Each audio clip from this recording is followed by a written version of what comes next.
Hi everyone, welcome to Introduction to Psychology 1. My name is Roger Batchelor. And so for this first video I'm just going to talk a little bit about the course and what you can expect. So let's start with the online textbook, which is mandatory. You can see this is Schoology here, and you can see there's a link here for the online textbook. So let's go there and see where we get up. 25% of your grade is made up of activities that are submitted through the textbook portal. So you're going to need to get the book.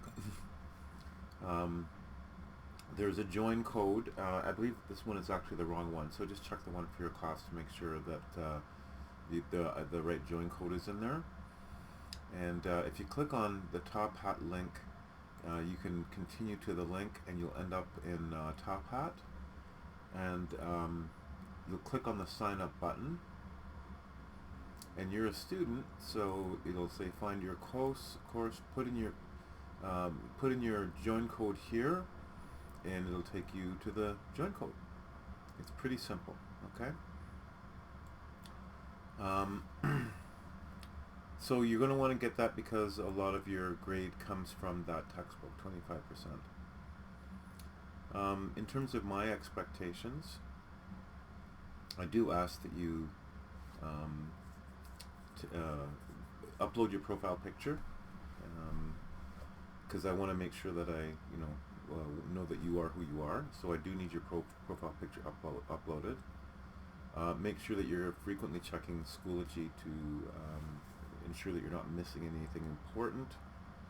Don't rely on the upcoming events notifications because some of the evaluation might not be shown there. We don't have in-person classes, so you don't need to worry about that. There's my work email address. I will do my best to respond within 3 business days. And for every assignment that you hand in, make sure you write your full name, your student number, your program, and then the topic, and then assignment number or quiz number or whatever it is. And especially if you're emailing me, okay? So if you don't do that, I'm probably not going to respond because I can't go. I teach a number of courses here and elsewhere, and I don't won't have time to go through all the potential people that might be. So you do have to make sure you do that. Especially since this is an online program, you need to read the instructions for the assignments carefully. Make sure that you read the rubric and make sure that you understand what you're supposed to do. And read the information on plagiarism and turn it in to make sure that you don't get yourself into trouble. That's essentially my expectations. There is a bit about me, and I'm not going to actually go through that, but I would ask that you read the About Me. It's in this section in Schoology. Much better picture than me, right? So just go through so you can feel. I gotta fix some of those pictures. Just go through this so you can get a bit of an idea about me. Okay. You'll also see on week 1 that I've asked you that you do the Myers-Briggs personality test. So I want you to watch this video. What's your personality type? And then I want you to complete this, find your personality type. It looks like that's not opening, so I'll have to fix it. Okay, so if you just click on the find your personality type and then click on continue, you're going to get a screen like this. And then you click on find your type and then you click on complete the test. Okay, so here's the test here, right? So you'll just be asked to answer each of these questions. As you answer each one of them, you'll see that it takes you to the next one. Just go through them all, and then when you get to the end, you're going to get personality type. And this is based on the Myers-Briggs personality type inventory.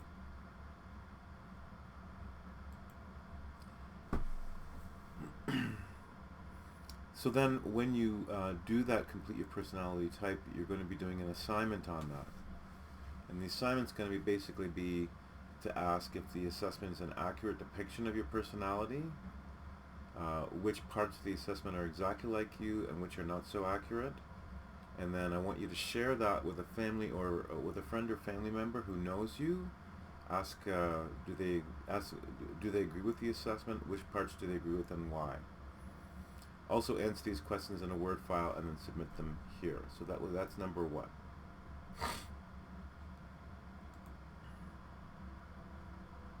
The next assignment is to watch Intro to Psychology crash course. Okay, so I want you to watch this video. It's very well done. I really like these crash course videos, and we'll be using them a lot in this class because they're so well done. And then I want you to watch Why Study Psychology. Again, it was done by, I think it was York University. Oh no, Simon Fraser University.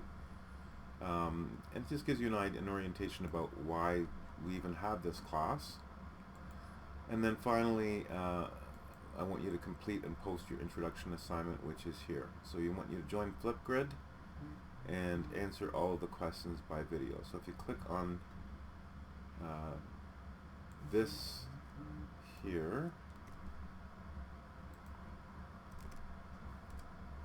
it should take you into Flipgrid. Oh, you have to, I think you have to join Flipgrid first, so I won't be able to do that. So I'll have to check it later to make sure it's working, but there you go.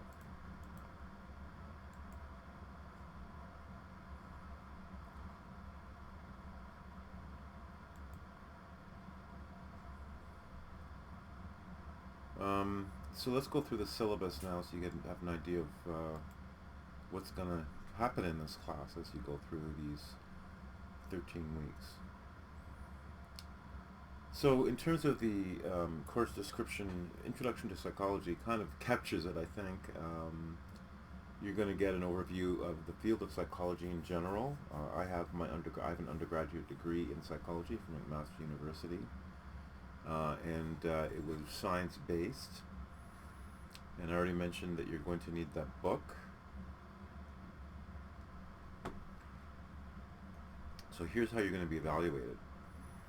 So you will have a midterm exam that's worth 20%, and you'll have a final exam that's worth 20%. We're going to have applied activities, which basically happen every week. And you're going to have tests and quizzes in the amount of 35%.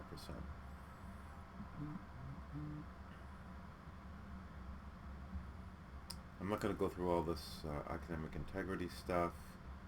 I'll leave that up to you to read. But I will tell you that I'm going to run office hours, so there'll be virtual office hours, and I'll start posting them around week 4. So if you want to meet with me, there'll be a time where they'll be posted in Schoology where you can log in and talk to me. So this first week, kind of short, just introduction and expectations. Then we do the chemical mind, which is about basically introduction to biopsychology. Then we do understanding psychology, and then biopsychology, which is more advanced. And then we, on May 31st, we have the first quiz, and June 7th we will have the first test. I'm actually going to move that on a little bit because I was late in getting up and started with you guys, so we'll move that just a little bit for you. It won't be June 7th, it'll probably be the end of the week of June 7th. So let's say on the Friday. The way the tests work is, and the quizzes, I will create them, and then you will have to have them done sometime within a period of time, like a week. And you'll have so much time to do them, so maybe 10 minutes. Once you start, then you have to finish within the 10 minutes. So it's important to make sure that you do it before the deadline, but once you start it, you have to finish it. Well, you don't have to finish it, but if you want the grades, you have to finish it during that time. Of course, everything is open book. It doesn't make sense to do it otherwise. Then we're going to talk about sensation and perception in around the week of June 7th. And then we're going to look at development and then we're going to talk about sexuality and gender, and then we have our reading week, but during reading week you'll be doing learning and behavior, and then we're going to talk about consciousness and sleep, and then you're going to also have a quiz and then a test. Now you'll see that every time you have a test, we have a quiz the week before, and that's to prepare you for the test. Then we're going to talk about memory and thinking and intelligence, and then emotion and motivation, and then personality, and then you'll have a quiz, and you'll have your final test. All right, so there's really only 8 learning outcomes that we're looking for. One, that you determine the purpose of psychology in today's world, so it's about the application of psychology. We look at the various methods used to study behavior, and then we explain how the biology of the brain influences behavior, and certainly the first few classes we'll spend a lot of time on that. And then we look at what is meant by consciousness, and how does our thinking, feeling, and acting occur outside of our consciousness. And then we're going to definitely, throughout the entire course, spend time talking about the major theories used to explain how experience shapes our thoughts, emotions, personality, and attitudes. The interesting part of this will be just talking about the memory process, and you could actually learn ways to improve your memory, which we'll to cover in this class. We're going to think about what stress is and how it affects our health, and what we can do to manage stress and improve our well-being. And then finally examine the ways that the presence of others influences how we think about and influence and relate to each other. So that's really it in a nutshell. So I'm going to actually leave you with one of the videos right on here, so that you can start thinking about what psychology is.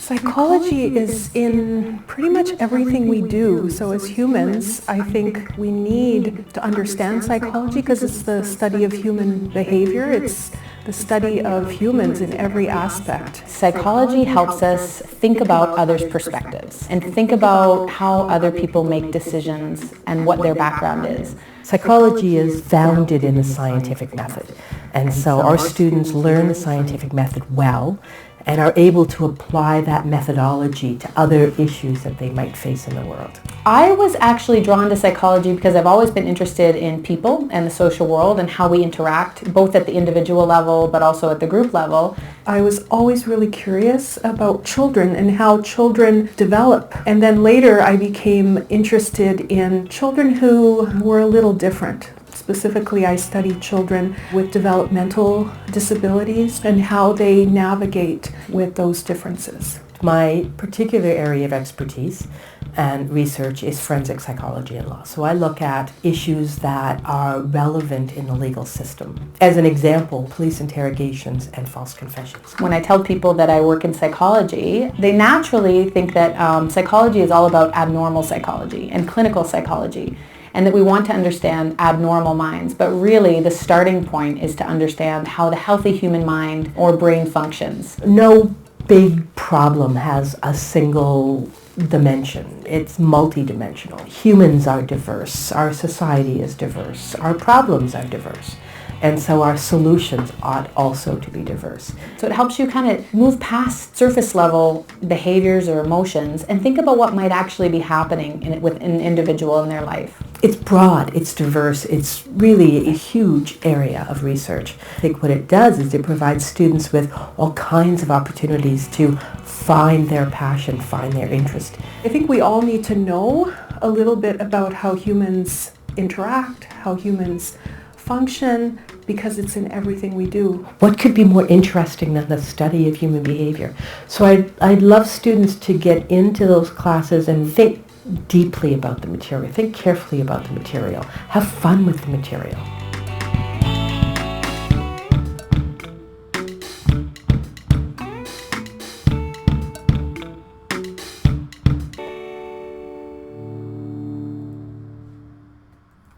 And again, I'd like you guys to do the same thing. I'd like you to get into the material, think deeply about it, and try to relate it to your own life.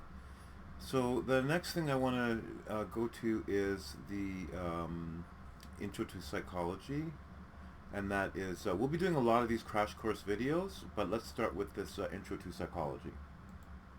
That dream about the dinosaur and the leotard. Those times that you said that thing that you know you shouldn't have said, or even that thing you didn't even know you were gonna say. The little cogs of your consciousness cranking away, making your life possible, making society function, all of the things that you're so glad you can do, and all of the ones you wish you could stop doing. Excluding other human minds, your mind is the most complicated piece of the universe that humans currently know about. The rules that govern it are mysterious and elusive. Maybe our brains just aren't complex enough to understand themselves, but that's not going to stop us from trying. The word psychology comes from the Latin for the study of the soul, and while its formal definition has evolved over the last several decades, today we can safely call it the science of behavior and mental processes. The term psychology wasn't coined until around the turn of the 16th century, and a practice that we would actually call science today wasn't established until the mid-1800s. But of course, humans have always been curious about themselves and what's going on up here. Aristotle pondered the seed of human consciousness and decided that it was in the heart, not the head, being, as we have seen quite a lot here on Crash Course, absolutely and completely wrong. 2,000 years ago, Chinese rulers conducted the world's first psychological exams requiring public officials to take personality and intelligence tests. And in the late 800s, Persian Dr. Muhammad ibn Zakaria al-Razi, also known as Razis, was one of the first to describe mental illness and even treated patients in what was essentially a very early psych ward in his Baghdad hospital. From the efforts of those early thinkers up until today, the field of psychology has been all about tackling some of the big questions. How can humans do horrible things like commit genocide and torture other humans, and how come we know those things are horrible? Do we have free will, or are we simply driven by our environment, biology, and non-conscious influences? What is mental illness, and what can we do about it? And what is consciousness, or the notion of self? If I lose my awareness of myself, am I still human? I don't know! But over the next 6 months, these are the questions that we're going to be exploring together. How our brains work, how they can break, how they can be healed, why we behave the way we do even when we don't want to, and what it means to be thinking and feeling and alive.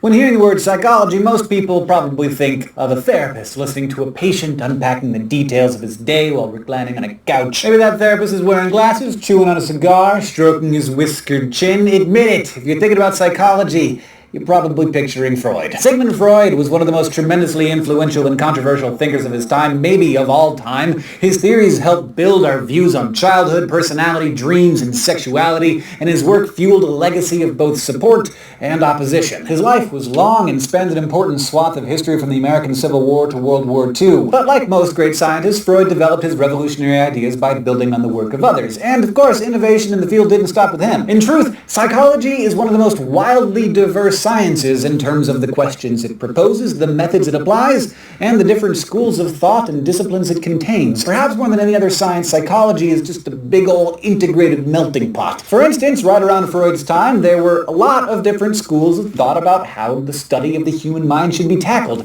Mainly, there were the ideas of structuralism, functionalism, and psychoanalysis. Scientific psychology got its start in 1879 in Germany when physician Wilhelm Wundt set up the first psychology laboratory at the University of Leipzig just a few years after publishing his Principles of Physiological Psychology, considered the first true psychology textbook. Wundt and his student Edward Bradford Titchener took cues from chemists and physicists and argued that if those people could break down all matter into simple elements or structures, why couldn't they do the same for the brain? They tried to understand the structures of consciousness by getting patients to look inward, asking them how they felt when they watched a sunset or smelled a coffee or licked a kitten or whatever. Titchener named this approach structuralism, but despite its rigid-sounding name, it really relied so much on introspection that it became too subjective. I mean, you may sense and feel something different than I do, even if we lick the same kitten. Psychologists, of course, can't actually observe a patient's inner thoughts or feelings, so ultimately the structuralist school of thought was fairly short-lived. By contrast, American physician and philosopher William James proposed a different set of questions, focusing on why we think and feel and smell and lick or whatever.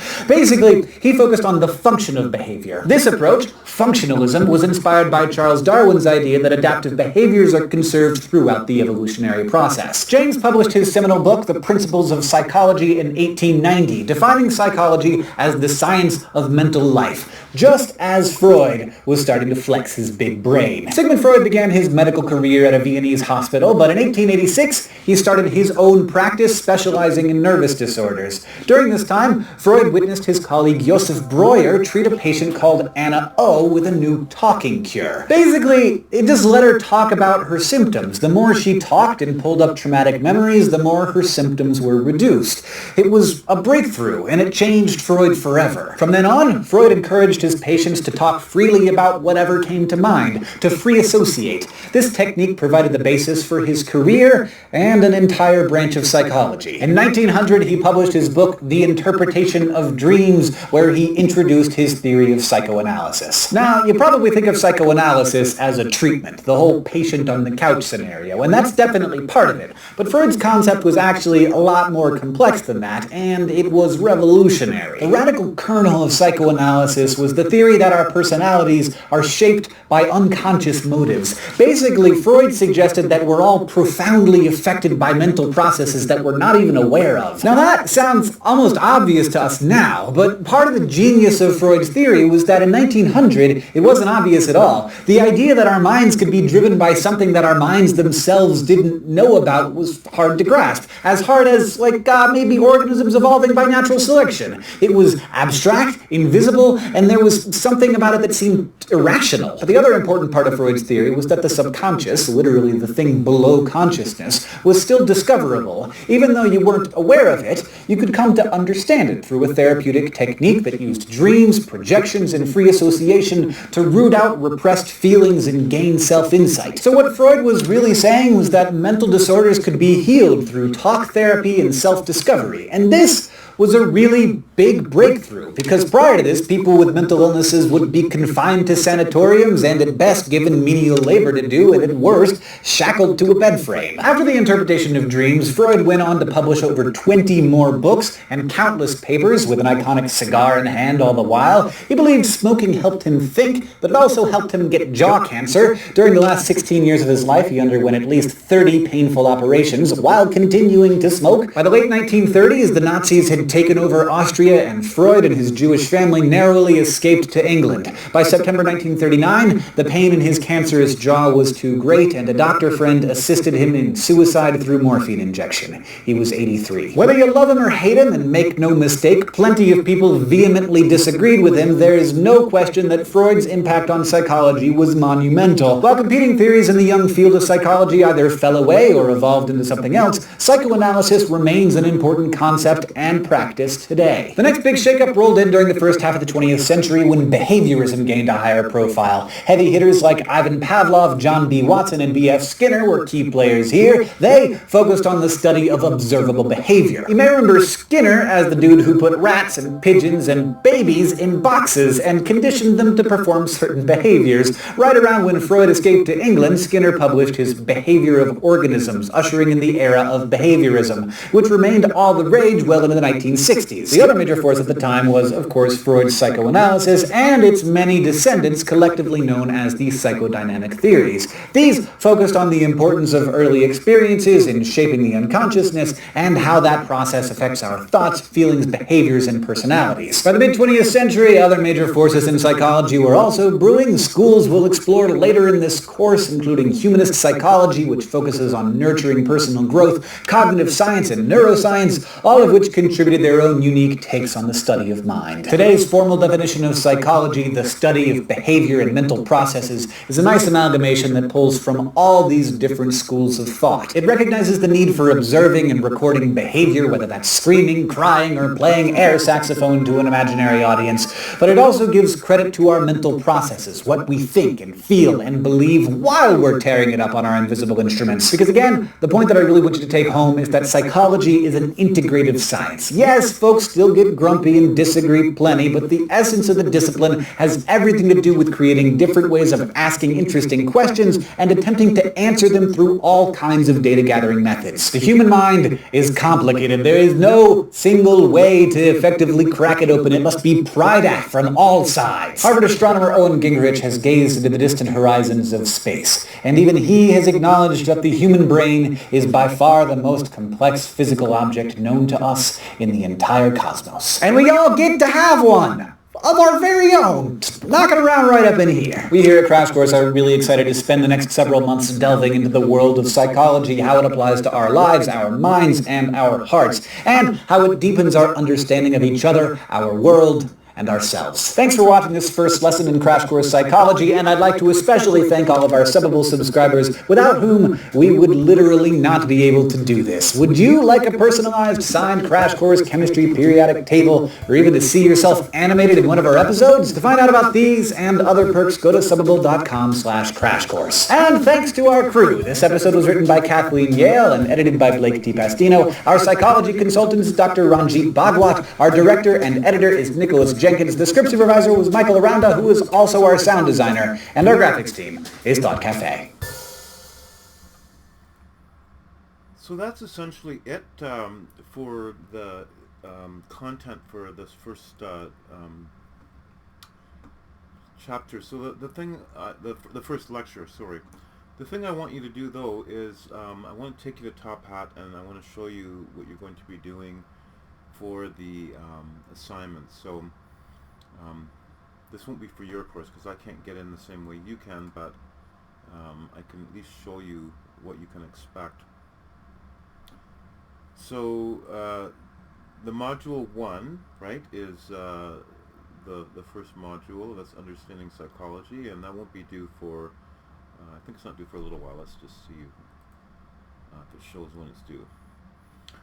Okay, no end date, and that's just to do the reading, and during class that's the slides. Okay, so the before class part is just a review, so if you click on that it'll take you to the reading, and there will be some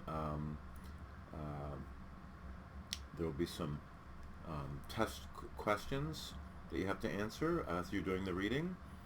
That's going to be an assignment. Okay, so that'll be every before class is going to be an assignment. Every after class is going to be an assignment. So after you do that, you'll have to answer 10 questions only. And then biopsychology, again, there's a before class, a during class, and an after class reading. I've got to set the dates up properly here. Same for sensation and perception, before, during, and after class. Okay, so when you get to your textbook, which you're going to need, you should be looking for the before class activities. The during class activities is just the slides. So let's click on that. These are just the slides themselves.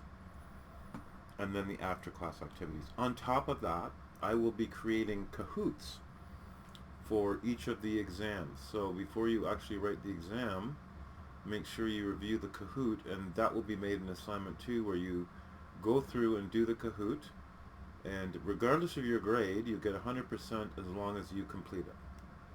All you have to do is complete it.